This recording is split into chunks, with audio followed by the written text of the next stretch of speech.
तो देखिए बच्चों, अब हम लोग लगाएंगे प्रश्नावली 4.3 का क्वेश्चन नंबर पहला। इसमें क्या लिखा गया है? निम्न द्विघात समीकरणों के मूलों की प्रकृति ज्ञात कीजिए। यदि मूलों का अस्तित्व हो तो उन्हें ज्ञात कीजिए। देखिए, मूलों का अस्तित्व तब होगा जब मूल वास्तविक होंगे। यदि मूल वास्तविक नहीं है तो उनका अस्तित्व नहीं होता है और उनको हमको नहीं ज्ञात करना है। और यदि मूल वास्तविक होंगे तो उनका अस्तित्व होगा और उन्हें हम लोग ज्ञात करेंगे। चलिए शुरू करते हैं। देखिए, तो मूलों की प्रकृति ज्ञात करने के लिए सबसे पहले आपको निकालना पड़ेगा विविक्तकर, यानी डी का मान निकालना पड़ेगा। डी का मान क्या होता है? B square minus 4ac। अब देखिए, जो एक्स स्क्वायर का गुणांक होता है उसको a कहते हैं और जो x का गुणांक होता है उसको b कहते हैं। अचर पद को क्या कहते हैं? c कहते हैं। चलिए इसमें रखिए, तो d का मान क्या आएगा? b का मान रखिए पहले, -3 का स्क्वायर माइनस 4 इंटू a का मान 2 और c का मान 5। 3 का स्क्वायर 9 और यहाँ कितना आ जाएगा? देखिए 5 दूनी 10, 10 चौको 40। अब यहाँ कितना मिलेगा आपको? -31। तो यहाँ पर लिखेंगे, चूंकि d का मान क्या है? निगेटिव है, 0 से छोटा। देखिए निगेटिव आया यानी 0 से छोटा आ गया, इसलिए मूल क्या होंगे? मूल वास्तविक नहीं है, वास्तविक नहीं है। तो जब मूल वास्तविक नहीं है तो उनको ज्ञात भी नहीं करना है, जो वास्तविक होंगे उनको ज्ञात करना है। चलिए आते हैं दूसरे क्वेश्चन पर। यहाँ a का मान है आपका 3 और b का मान है -4 करड़ी में 3 और c का मान है आपका 4। यहाँ लिखेंगे d equal to B square minus 4ac। तो b का मान हो गया -4 करड़ी में 3, पूरे का स्क्वायर कर दीजिए। फिर -4 इंटू a की वैल्यू 3 और c की वैल्यू 4। माइनस का स्क्वायर प्लस 4 का स्क्वायर क्या हो जाएगा? 16 और करड़ी में 3 का स्क्वायर हो जाएगा 3। तो 16 तिया 48 हो जाएगा और यहाँ भी कितना आएगा? 48 आएगा। तो 48 में से 48 घटेगा तो कितना आ जाएगा? 0। तो यहाँ क्या है? क्योंकि d का मान क्या है? 0 के बराबर है, इसलिए मूल कैसे होंगे? मूल वास्तविक तथा 0 के बराबर तो वास्तविक तथा समान होंगे। ठीक है, समान है। तो देखिए बच्चों, इसके पहले आपने फार्मूला पढ़ा है, मैंने निगमन कराया है कि x equal to -b plus minus root में d बटे 2a होता है। ठीक है, तो इस फार्मूले से आप मूल ज्ञात भी कर सकते हैं। तो आपको मूल ज्ञात करना है तो कीजिए। a हो गया माइनस और b का मान कितना है? b का मान लिखिए यहाँ से -4 करड़ी में 3 है। ठीक है, इसको ब्रैकेट में लिख दीजिए। फिर प्लस माइनस करड़ी में d का मान कितना है? 0 बटे कितना? 2a। a का मान कितना है? 3। आप इसको लिख लीजिए। फिर x बराबर क्या मिलेगा आपको? माइनस गुणा माइनस होता है प्लस, तो 4 करड़ी में 3 और यहाँ कितना आएगा?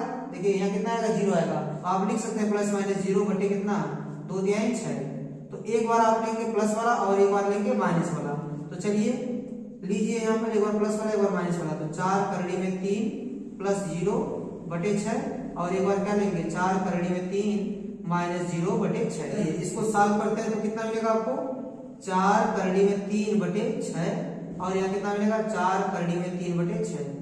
अब इसको काटेंगे तो कितना आएगा? x इक्वल टू 2 दूनी 4 और 2 तिहाई 6 और ये कितना आएगा? 2 दूनी 4 और 2 तिहाई 6। तो x का मान क्या आएगा? 2 करड़ी में 3 बटे 3, 2 करड़ी में 3 बटे 3। x का 2 मान आएगा। दोनों कैसे हैं? समान है और यही आपके मूल होंगे।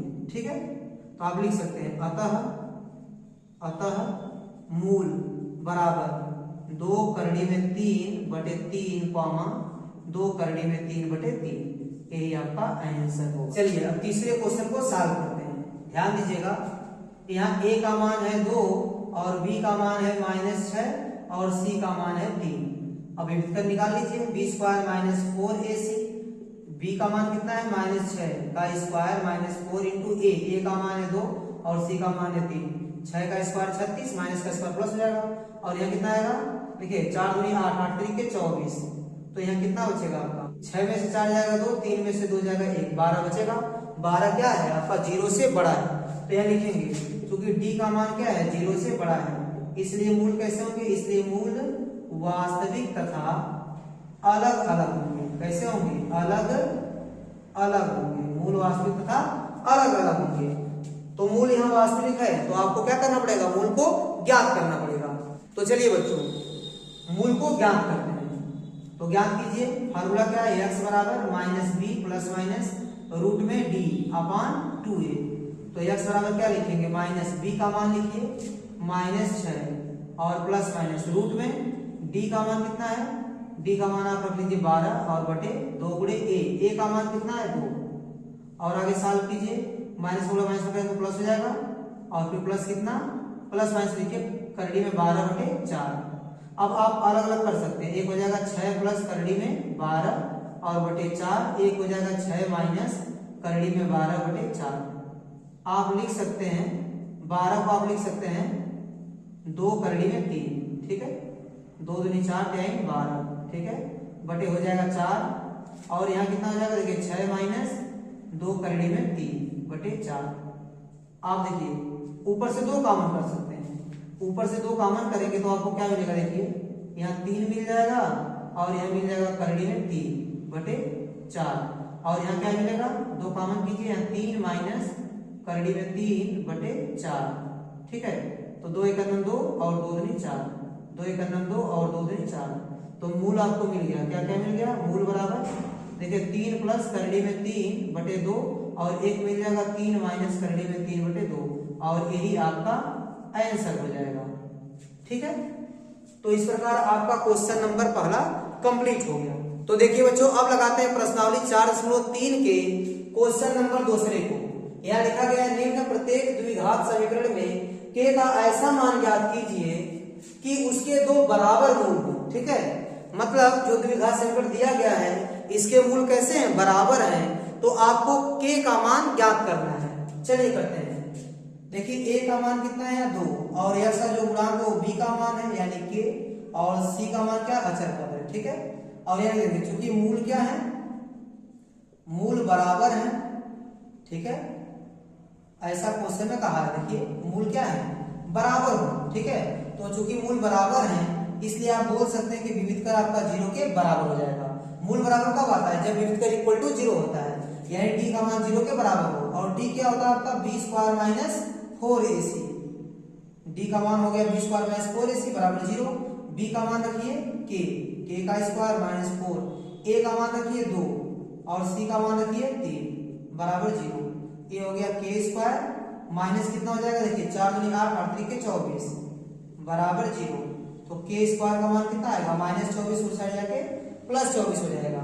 तो k का मान क्या मिल जाएगा आपको, स्क्वायर हटेगा तो प्लस माइनस और करड़ी लगेगा, ठीक है। ये हो जाएगा आपका k बराबर प्लस माइनस 24 को आप क्या लिख सकते हैं, देखिए 2 दूनी 4, ठीक है, 4 दूनी 8 8 त्रिके 24। तो यहाँ से आपका जोड़ा बाहर आएगा, कौन आएगा, ये 2 बाहर आएगा, ठीक है। तो क्या बचेगा करड़ी में 2 और 3 यानी 6। तो क्या मिलेगा आपको k का मान प्लस माइनस 2 करड़ी में 6, ये हो गया आपका k का मान। अब चलिए दूसरे क्वेश्चन को सॉल्व करते हैं। यह भी द्विघात समीकरण सही से नहीं बना है, अपने व्यापक रूप में भी यह नहीं आया है, इसको आप व्यापक रूप में पहले कीजिए। देखिए कैसे होगा, अंदर गुणा कर दीजिए, तो k x गुणे x तो x का स्क्वायर, फिर kx गुणा 2 भी कीजिए, माइनस 2 करेंगे तो माइनस 2kx और प्लस कितना हो जाएगा 6 बराबर 0। अब देखिए a का मान कितना k और b का मान कितना माइनस 2k और c का मान कितना है 6। अब यहाँ लिख देंगे चूंकि मूल कैसे हैं, बराबर है, चूंकि मूल बराबर हैं इसलिए जो विविधकर होगा 0 के बराबर होगा, यानी b square minus 4ac equal to 0। b का मान कितना है माइनस 2k, इसका स्क्वायर माइनस 4 इंटू a का मान कितना है k इंटू c का मान कितना है 6 बराबर 0, ठीक है। ये 2 का स्क्वायर हो जाएगा 4 के स्क्वायर माइनस 4 छक 24 24 के बराबर 0। दोनों में से कॉमन क्या हो रहा है, 4 के कॉमन हो रहा है, कॉमन कर लीजिए। तो k की 2 पावर 1 पावर कॉमन तो 1 पावर बचेगी और 4 आपका कॉमन हो ही चुका है, माइनस 4 छका 24 यहाँ 6 बचेगा, k बाहर निकल चुका है, बस 6 बचेगा। तो बच्चों ध्यान दीजिएगा, a हो गया k और ब्रैकेट में k माइनस 6 बराबर 0 में आप 4 से भाग करेंगे तो 0 आ जाएगा। तो यहाँ लिखेंगे k बराबर 0 और k माइनस 6 बराबर 0। तो यहाँ k का मान कितना आएगा 6।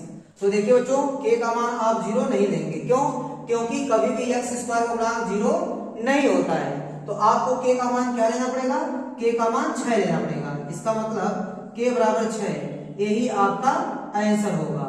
ठीक है, आपको k का मान 0 नहीं लेना है, k का मान क्या लेकर चलना है, 6 लेकर चलना है। तो बच्चों इस प्रकार आपका क्वेश्चन नंबर दूसरा कंप्लीट हो गया।